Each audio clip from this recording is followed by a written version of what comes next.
Tired of chasing clients for payments? Let's get you paid faster using Payoneer's Request a Payment feature. First, head over to payoneer.com and log into your account. Once you're in, look for the Get Paid tab at the top of your dashboard and click on it. A drop-down menu will appear. Select Request a Payment from the options. Now, you'll see the Request a Payment form. Enter your client's email address, followed by their first and last name. Make sure you enter the correct email address, as this is where the payment request will be sent. Next, fill in the payment details. Choose the currency you want to be paid in, then enter the amount you're requesting.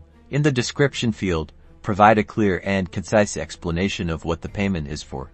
For example, Website Design Project Phase 1.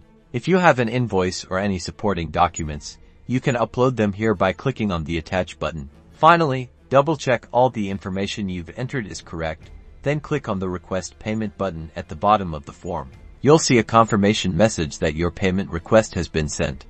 You can click on View Request to see the status of your request. Payoneer will send your client an email with a secure link to pay you. You can also track your payment requests under the Activity tab in your Payoneer dashboard. That's it. Now you know how to request a payment on Payoneer. Go get paid.